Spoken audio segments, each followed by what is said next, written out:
Assalamualaikum warahmatullahi wabarakatuh. Alhamdulillah, kembali kita berada di bulan Muharram, bulan yang menjadi penanda pergantian tahun baru Islam dari 1446 menjadi 1447 Hijriah. Artinya sudah 1447 tahun Komariah momentum hijrahnya Nabi Muhammad Sallallahu Alaihi Wasallam dari Mekah menuju Madinah. Yang penting untuk kemudian kita sadari, hijrahnya Nabi Muhammad tidaklah hanya bisa kita pandang dari berpindahnya lokasi dakwah yang semula di Mekah menjadi Madinah.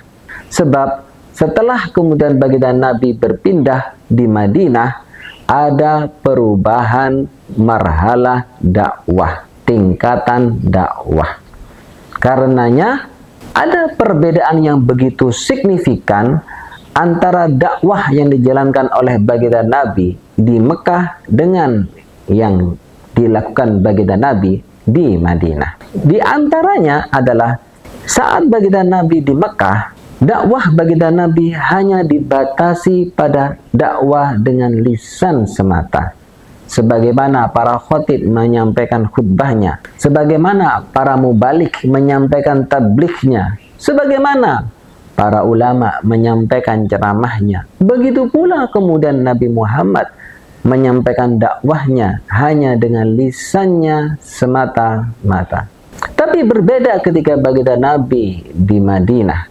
Baginda Nabi juga kemudian memberikan layanan yang dibutuhkan oleh masyarakat, baik itu berupa layanan pendidikan yang gratis, layanan kesehatan yang gratis. Bila ada persengketaan di antara warga, ditegakkan peradilan untuk menyelesaikan, termasuk bila ada kejahatan dijatuhi hukuman pidana. Hingga kemudian baginda Nabi mengirim banyak sekali detasemen pasukan yang diantaranya ada yang dipimpin oleh baginda Nabi, ada yang dipimpin oleh para sahabat yang diutus oleh Nabi. Hingga kemudian 10 tahun baginda Nabi berada di Madinah, berhasil untuk menguasai seluruh jazirah Arab termasuk Mekah. Mengapa terjadi perubahan marhalah dakwah ini? Adalah karena baginda Nabi menjalankan 2 perang di Madinah. Yang pertama adalah perang kenabian dan yang kedua adalah perang kekuasaan. Karenanya sebelum kemudian baginda Nabi hijrah, ada peristiwa Baiat Aqabah 1 dan 2, di mana Baiat Aqabah inilah kemudian prosesi penyerahan kekuasaan yang semula ada di tangan Aus dan Khosroj berpindah ke tangan baginda Nabi Muhammad. Bermodalkan mandat dari Baiat Aqabah inilah baginda Nabi hijrah ke Madinah untuk menjadi penguasa. Karenanya momentum hijrahnya Nabi ini bisa menjadi pelajaran yang berharga bagi diri kita. Di antaranya adalah bahwa urusan spiritual dan politik tidak bisa kita pisahkan, keduanya satu kesatuan. Sebagaimana kemudian ungkapan Imam Al-Ghazali, agama tanpa negara ibarat taman tanpa pagar akan hilang. Dan negara tanpa agama ibarat rumah tanpa pondasi akan rubuh. Begitu pula spiritual dan politik harus kemudian dijalankan saling berdampingan, satu kesatuan dalam bingkai Islam. Karenanya bila kemudian kita melihat adanya kemunduran kaum muslimin di seluruh negeri-negeri yang ada, bahkan di antaranya ada yang mengalami penindasan, pelanggaran terhadap kehormatan dan penumpahan darah kaum muslimin.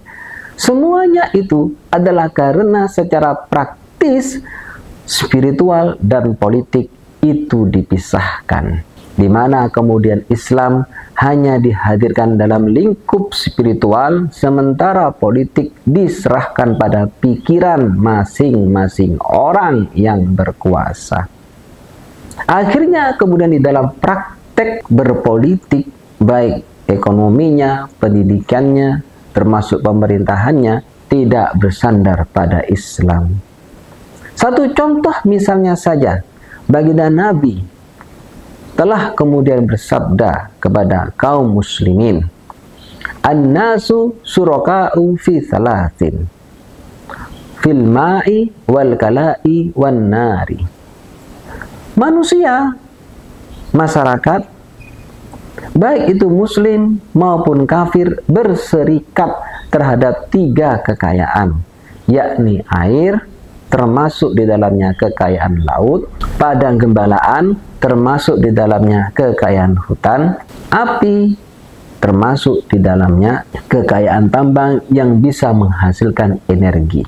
Semua kekayaan ini adalah aset yang strategis yang harus dimiliki bersama. Namun di dalam praktek politik perekonomiannya, justru kemudian aset yang strategis ini dikapling-kapling untuk segelintir orang, segelintir perusahaan, segelintir oligarki, dan diantaranya ada yang asing. Akhirnya kemudian kekayaan yang begitu rupa hanya menjadi kabar gembira saja bagi masyarakat Indonesia, tapi tidak bisa menikmati kekayaan tersebut karena sudah dikapling-kapling oleh segelintir orang, sehingga yang bisa menikmati kekayaan itu hanya segelintir orang saja.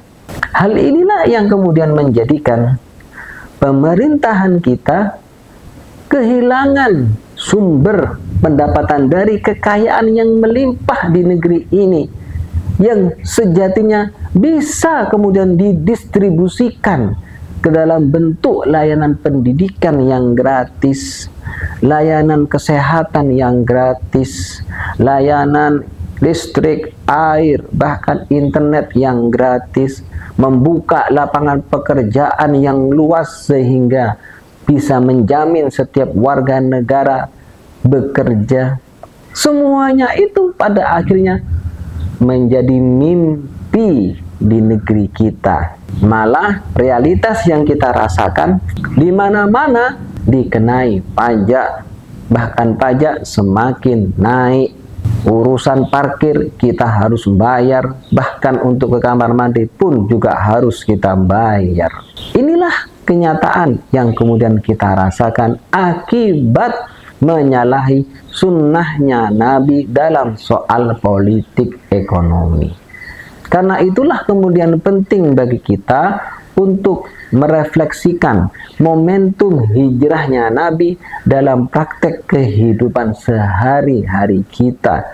Dan hal itu dimulai dari perubahan mindset kita bahwa spiritual dan politik harus disatu padukan beriringan dalam satu bingkai Islam.